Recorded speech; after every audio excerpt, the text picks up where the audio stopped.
Apply the test, Epictetus says. Is this subject to will or not?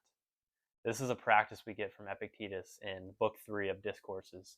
And essentially, he is telling us that when things happen to you in life, when you see things happen, when you're perceiving things, stop a second and ask yourself, apply the test. Is this subject to will? Is this in my control or is this out of my control? And he says if it's out of your control, then it is nothing to you. Away with it, he says. You cannot affect it whatsoever. So worrying about it is a waste of time, a waste of energy, a waste of strength, a waste of worry, a waste of everything you can think of, because there's nothing you can do about it.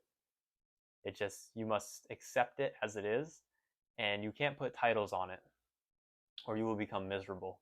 You can't put a good title on it, because when the opposite happens, then it must be bad. And you can't put a bad title on it because you're bound to be miserable. If things outside of your will that happen all the time, you put a bad title on.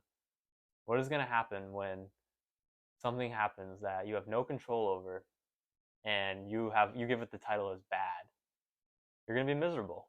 And why do you want to give your well-being away like that? You know, Epictetus also says you should play games that you have an advantage in, that you will always win. And what he means by that is you should desire things to happen as they do, not as what you want. Desire things to happen as they're going to happen, as they do happen. You know, when you're watching a sporting event, he says, he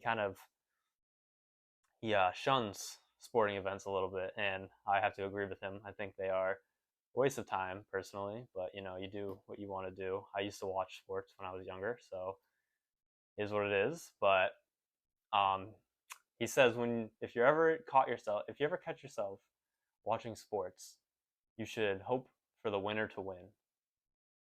That way, you know you're always going to win. You're always going to be right if you hope for the winner to win, because you need to be indifferent. You know, that is what is meant to be. That is the destiny for whoever to win to win. So you need to not give your well-being away in such a way. You know, people who are diehard sports fans, their weeks, months, years can be ruined because their team lost, or someone on their team got hurt, or their favorite player got, you know, all these little things outside of their control over something as trivial as sports. You know, and in the Roman times it was more Colosseum type thing. So he was like, "Oh, your favorite fighter dies." Like, what? Like, how are you gonna let that affect your life? Like, that is such a waste of time and out of your control. And you know, you have your own problems, you have your own life. Your life's falling apart, and you're over here watching sports or Coliseum matches for hours and letting what happens in that realm affect you in your own realm. It's crazy. But yes, he just gives us this practice and says, apply the test. Is it subject to your will or is it not subject to your will? So I'm just going to read a little part of this so you can kind of get the idea. I highly recommend you get Discourses. Great book. But yeah, I'll just read this whole part. What was it you saw? A good-looking man or woman? Apply the test. Is physical beauty subject to will or not? It isn't subject to will? Away with it. What was it you saw? Someone grieving for the death of his child. Apply the test. Apply the test. Death isn't subject to will. Away with it. What kind of thing is counselship? Is it subject to will? It isn't subject to will. Away with it too. It doesn't pass the test. Throw it out. It's nothing to you.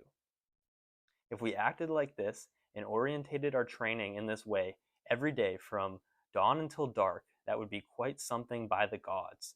But as things are, we're stunned and caught by every passing impression, and we wake up a little, if at all, only at school. But then we go back outside and see someone grieving, and we say, he's a broken man. And in school, he would mean in philosophy class, or when you're studying, you know, like for school, for like me, because I'm not in school, would be when I'm reading this book and my mindset's in that realm. You know, I 100% agree with that. But then I get outside of that realm and, you know, I see someone grieving for something outside of their control, and you say, oh, that's bad, that's unfortunate, but it wasn't subject to will. So therefore, how could it be bad? If you give the title of bad to things outside of your will, you are bound to become miserable because you have such a lack of control in life. If you just throw the title bad at so many things that are not inside, then you're playing a losing game. You're going to be miserable all the time because there's one thing that's certain in life. I mean, death is one. So I guess there's two. Death and the lack of control you have. There's so much outside of your control. And what are you going to do about that? Are you going to dance or are you going to despair? You have to decide that. And you need to bring these things into the real world. You can't just practice them and then practice them while you're reading, practice them in school, practice them while you're in philosophy class. You need to take them to the real world and apply them. Why else would you read? Why else would you study? Why else would you do these things if you're not going to bring them to the real world and apply them? So apply the test. Is it subject to your will or not? And watch your life improve.